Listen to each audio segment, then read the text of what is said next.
So our goal at this point is trying to establish a reasonable way to understand a boundary between life and death. And so we're going to do that by trying to give a definition that intuitively makes sense of what it means to be dead. What does death mean? What's our definition of death? And so what we can do is begin by thinking about how people used to consider what death was. There was a kind of traditional way of understanding what it means to be dead. So the traditional definition of death was simply when you weren't breathing anymore, you weren't talking anymore, you didn't have a heartbeat, you weren't conscious, these sort of things. So it was a very intuitive way of approaching whether or not someone was dead. But of course there's lots of problems with this definition. While it seems very intuitive when a person doesn't have a heartbeat and they aren't breathing, they're not talking to you, these sort of things, then presumably they're dead. Nonetheless, there was cases where people would be revived. Maybe they weren't breathing, maybe they lost their consciousness, maybe they didn't have a heartbeat for a very long period of time. Nonetheless, we were able to revive them. In fact, there are stories of cases where people would be buried, put into a coffin with a string that was attached to a bell. So that way, people were really worried that if they were buried alive for some reason, they didn't want to be stuck there. They didn't want to be buried alive and then die in their coffin. So they had a bell they could ring, so they would let people know, hey, I came back, let me out. The basic idea here was that, while this was a very intuitive approach, the traditional definition of death seems like it makes sense. Nonetheless, there are obvious counterexamples, because certainly we know now that we can revive people. Glover then proposes two new criteria, two new definitions perhaps, for what it means to be dead. The first criteria is the irreversible loss of electrical brain activity. That seems pretty intuitive as well. So if you have completely lost all of your brain activity, then that seems to be sufficient to suggest the rest of your organs are not going to be operating properly as well. I mean, there are some complications involved here, but the basic idea is that if your brain is dead, then you are dead too. The second criteria is the irreversible loss of consciousness. Notice how, with regard to the irreversible loss of consciousness, you could completely lose consciousness, never to be revived again, without losing your electrical brain activity. So these are kind of two different criteria that we need to kind of think about and see which of the two, if any of the two, would make sense as a criteria to appeal to in order to establish whether or not someone was dead. Now notice that these also allow us to avoid the kind of problems that we might have to deal with if we accept the traditional view. Remember, the traditional view just said, if you are no longer breathing, if you're no longer conscious, if your heartbeat stops, then you're dead.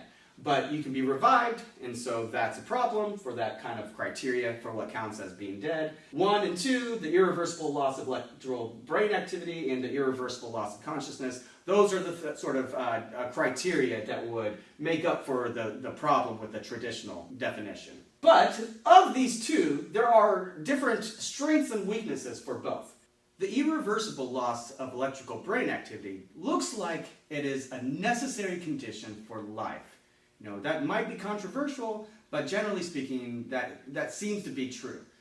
If you completely lose all of your brain activity, then most likely you're dead, right? So irreversible loss of electrical brain activity is a necessary condition for life, but not a sufficient condition for life. So it's necessary to be alive, but if all you have is electrical brain activity, then you probably need some other things as well, like your heartbeat and so forth, to count as being alive. Likewise, you might say that the irreversible loss of brain activity, that looks like it's going to be a necessary condition for consciousness. Unless if you are a dualist, right? If you believe in mind-body dualism, which is itself a very controversial topic, but unless if you're a mind-body dualist, then it looks like in order to be conscious, you have to have some brain activity going on. So electrical brain activity is a necessary condition for consciousness. But consciousness is not a necessary condition for brain activity, right? You can have lost all of your consciousness, and never to have it return ever again. In that tragic situation, you still might have brain activity going on. So that's an important distinction that we want to keep clear. Good, so it's not a necessary condition to be alive. So now there's a particular argument that Glover considers, and it's a really interesting argument. I want to present it to you in the form of a thought experiment and try to understand which of these different criteria this would be an argument in support of. So imagine a situation where somebody has a heart attack, right?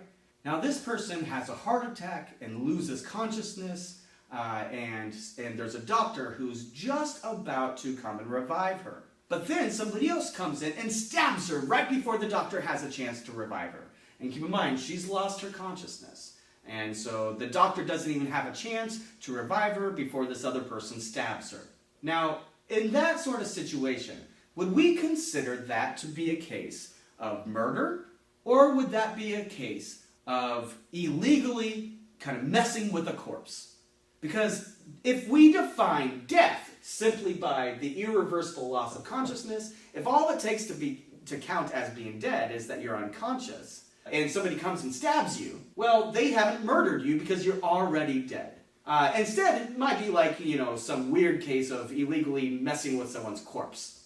Intuitively, that seems wrong, though, right? So just because this person has a heart attack and is unconscious and so forth, if you stab that person right before the doctor comes to revive them, that looks like it's murder, not simply the illegal tampering with a corpse. So that seems to be a kind of an objection to the claim that the right way to define or to understand what it means to be dead is this sort of irreversible loss of consciousness. That's not going to be sufficient to count as being dead. Otherwise, if you stab that person before the doctor had a chance to revive them, then it would not count as murder. And intuitively, it looks like that should count as murder. So that's a kind of objection that Glover thinks we should pay attention to. An objection to the claim that irreversible loss of consciousness is sufficient to be considered dead. But there's other problems that we need to consider as well. So there's a kind of common sense objection that we might pay attention to. So if somebody is in a coma, if they're in the hospital, and maybe they're being kept alive via some artificial means, well, that person has completely lost all consciousness. And when we talk about that patient, we don't talk about them as being that dead patient, right? No, we say Smith or Jones or Susie or Jane is in room 205 or 308. So when we talk about these patients, we don't talk about them as being dead. So there's a kind of a common sense language objection to this view as well. Those are things that we need to keep in mind when we're trying to give the proper analysis of what it means to be dead. What exactly do we mean by the word death? Well, it can't simply be the irreversible loss of consciousness insofar as that's not the way we talk. There's this intuitive way we talk that seems to suggest that these people are not to be counted as being dead, even though they've maybe lost all consciousness, never to be revived again.